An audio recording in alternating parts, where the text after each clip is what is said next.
Yo, what's up guys, your boy Ethan, hope you're having a great day. Welcome back to another video on the channel. I'm back at the old campus, UMass Amherst, going for a hockey game, and we're hitting MGM tomorrow morning, but wanted to get some footage right now, start this intro off right, start this video off right with some highlights of the hockey game. UMass hockey, go UMass, go the zoo.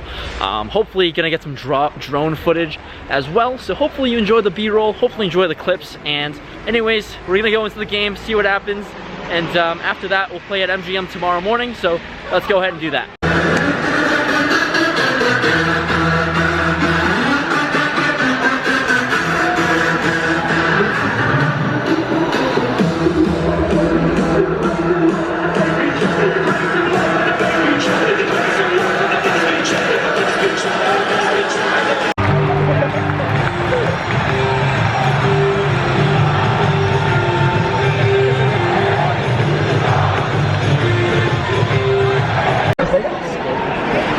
You gotta be able to jump over that. They're all previous hockey players. There's only people I can see like that. Know the plays, super rules.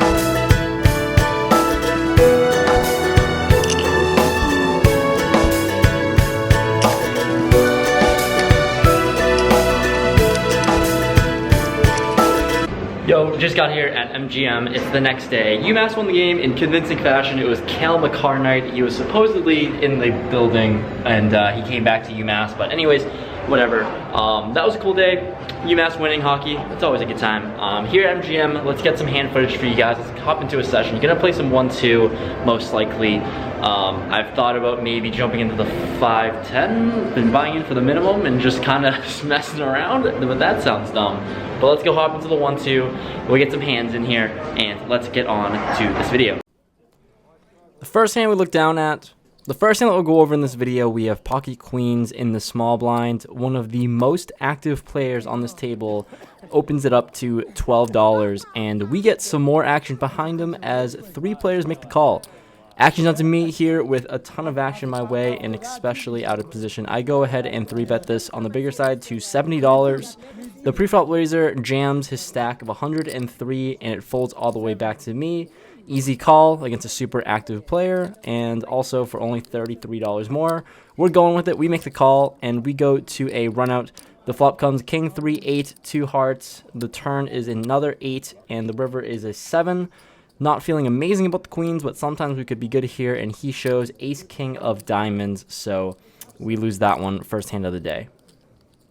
10-3. 103.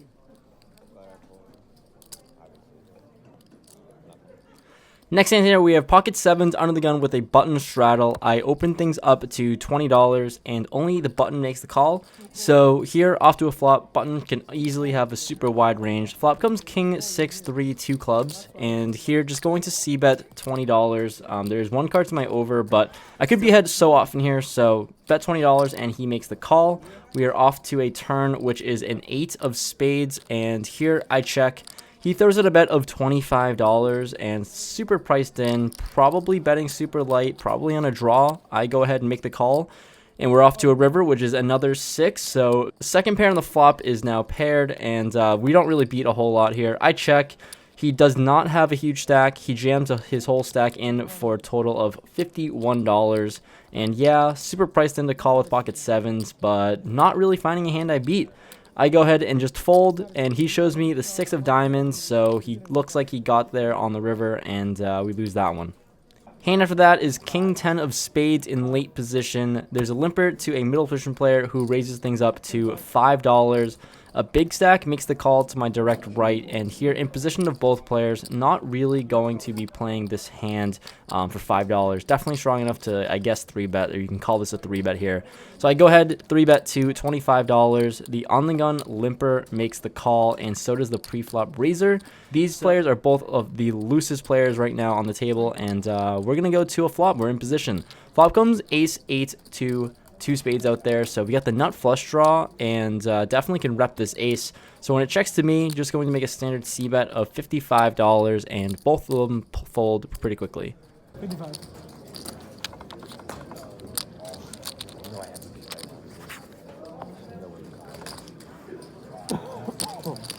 Next hand, we have Ace King with a button straddle here. I open it up to $20, and we get too many callers. It's 4 of them. 4 callers, and very action table for sure. We're going to a flop 5 ways out of position. Flop comes Ace 6 deuce, 2 hearts out there. And here, obviously, a pretty great flop for us as we hit a pair. I go ahead and lead for $80, and on such a call-happy table and a call-happy board, I think with any ace or any heart draw is probably going to have to call here given the action so far. The player to my left tanks for a while and ends up folding, and everyone else folds right behind her, so we don't get any action with our ace-king, but we take it down, going multi-way to a flop. That's probably the good move anyway. I think that's the right move anyway. Next thing we'll go over, we have pocket 9s in the cutoff, a middle position player who can be a little spazzy, opens things up to $13. The player to my right with a really big stack makes the call, and here, knowing that the middle position player, 1, could be raising super late here, and is also fairly short, I think pocket 9s is definitely the best hand here so far given the action, so I 3-bet to $60 in position. The middle position player ends up jamming his total stack of $100. The big stack folds, and obviously we are going to be calling here all the time. So we call, and let's go to a runout and a flop. Flop comes 7-5 deuce. Turns and rivers is an 8 and a 7. We have pocket 9, so we're feeling pretty decent about it. He has ace 10 offsuit, so we take it down with pocket 9s.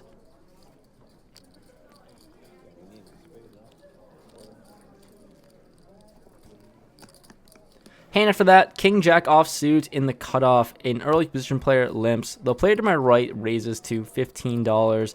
Here in position, king jack off. We're going to call the 15, and so does the limper.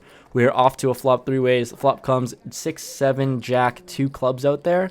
And here in this spot, with top pair, in the middle pre-flop raiser to my right, he throws out a bet of $30. Not going anywhere with top pair. I obviously make the call, and we are going heads up to a turn. Turn comes the queen of diamonds, and he once again fires for $50. I now am just going to the tank a little bit and thinking about the possible holdings that I beat, and there's not a whole lot. I don't think this player is going to be double barreling as a bluff here ever, especially on this board here. Really, the only thing I beat are flush draws right now, and I kind of block it with the jack of clubs. So, given this spot, just not really comfortable with it, but at the end of the day, I actually ended up making the call. Really don't like this. I lose to a lot of combinations, and obviously any overpair, any ace-queen, any queen-jack, I'm definitely behind now, obviously. Just hands like that, just not really feeling comfortable with this queen out there, but I make the call, and we're going to a river to evaluate. The river is the king of clubs. So the flush gets there, but we improve to 2 pair. He throws out a small bet of $50, and there's no way that I'm going to be getting away from here with 2 pair. I toss in the call, snap call, and he shows 2 red pocket kings. So nice hand by him. Really bad call on me on the turn. I thought about it for a while and ended up making the wrong decision. So that's how that went. The hand after that, we look down at pocket aces in the small blind, and there are 2 limpers to me. Here, not the ideal position to be in, but we can't complain about aces. I raise things up to $18, and on this table, obviously, both players are going to make the call. We're off to a flop out of position. Flop comes queen 10-5 rainbow. Pretty decent board for us, not really losing to a whole lot here. Not a whole lot of 2-pair combos, so I go ahead and bet $25, and only a middle position player makes the call. We're off to a turn, which is the 6 of clubs, bringing in a backdoor flush draw. Here, obviously, just going to have to go for value, probably hoping to go for 3 streets for sure. I bet $60, and once again, he makes the call. So, kind of smells like a 1-pair holding, probably 2-pair raises on this turn, but, you know, we're pretty confident with top pair here, or the best pair here, really. We're off to a river, which is the deuce of hearts. Looking at a stack, trying to get max value from a queen, or maybe even if I jam big enough, I'd get a 10 to hero call this. So I go ahead and put it all in. I jam my whole stack. It's about $140 effective. He goes into the tank for a while and ultimately ends up making the call. We show pocket aces and we are good. So we get max value from this player, and always nice to win a big pot with aces. Shortly after that, we have King Queen offsuit in early position. I open it up to $15, and on this table, action doesn't stop here at MGM Springfield. We get 3 callers, and the flop is pretty good. It's Queen 10-3. So top pair, decent kicker, multied way here, obviously going to c-bet $45 here. The player to my right, or player to my left actually, makes the call, and a middle position player calls as well. Interesting spot because there's not a whole lot out there, and I got 2 callers with top pair. Hoping to get a blank turn and evaluate that. The turn is a deuce. The player to my left has about $400-ish behind, and the middle position player is pretty short. As much as I should be betting bigger for value here, just didn't really love how 2 players made the call. There's a flush draw, and I have a decent queen, 1 pair. Definitely need to bet for sure, but I want to get value from any worse hand like queen jack or queen 9 maybe. Like, we'll see. I go ahead and throw out a really small bet of $75. Just 1 pair, trying to get value. The player to my left makes the call, so she has about $325 behind on the river, and the middle position player jams or calls for less, about $53 total. We're off to a river, which is the 4 of clubs, and here just going to play it on the more conservative side. Maybe even let missed diamond draws to bluff at it. I check here with 1 pair, just going to have to check call, and she quickly checks it back. She shows ace 4 of diamonds, so she was going on that draw, and I win with king queen, so I win the main and the side pot. So I'm happy to take down that pot there.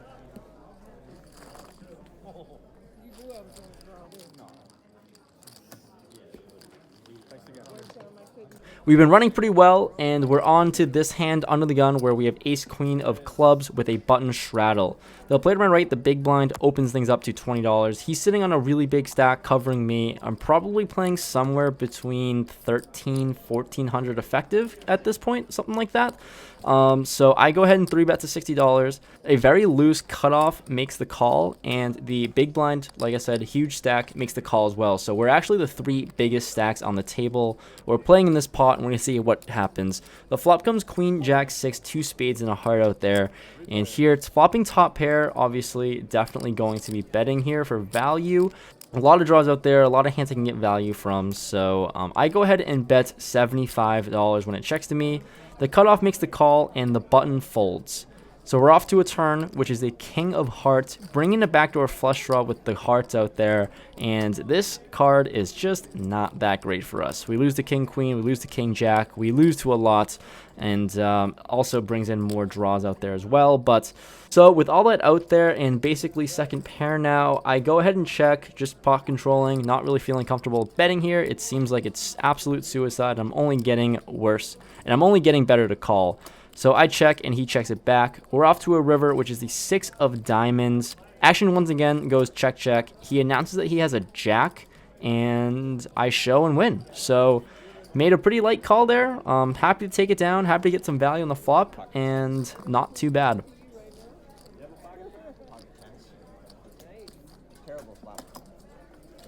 The last hand of the session that we'll go over today, we have pocket kings on the button. A early position loose player opens things up to $17, which is a pretty big raise, and we're loving this spot with pocket kings.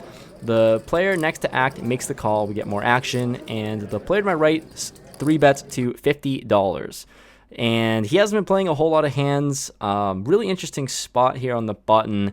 And once again, he's a pretty big stack. He is about 1,300 effective. I've got 1,300 effective, so maybe we could play a pretty big one.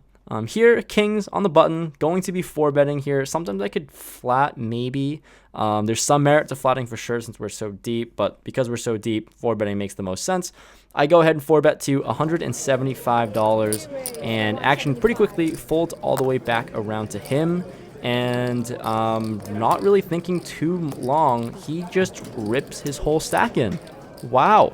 Rips it all in. I'm all in. 5-bet jams, about $1,300, and I've got him covered just by a little bit. Here, it's a pretty easy fold. It's aces basically every single time, like maybe 98% of the time he's got aces. No one else is jamming ace king or queens or whatever. So this is a pretty gross spot. It's not a spot that I've been in actually so far up until my poker life and poker career, but we go ahead and fold pocket kings, fold them face up because it's the friendly 1-2 table, and he eventually later, I don't think I caught it on camera, but he did show that he had pocket aces. So I mean, that really big jam just showed he had aces, and it's a pretty easy fold with kings. I thought about it for a little bit just because, well, it was kings and I didn't want to fold, but in the heart of hearts, I knew I had to fold that one. So that's the last hand we go over. We lose 175 with kings, unfortunately, but we got away from it there. Alright guys, wrapping up the session right here. Good times at MGM Springfield. What is happening to this camera? What is this outro? Ooh, what? I didn't even know I could do this. I don't even know what's going on right now. But anyways, played for about 4 hours, in the game for 800, out of the game for 1330, so decent time overall. I always find a way to run pretty good at MGM here. Kind of crazy. Unfortunately, we ran kings to aces there, but we finally made that fold for the first time ever. Made that fold, so that was interesting. You know, I feel kind of good about it, but obviously just losing 175. Yeah, not that great. Not a fun feeling to lose 175, but could have lost a lot more if he just played it a little bit better, I think.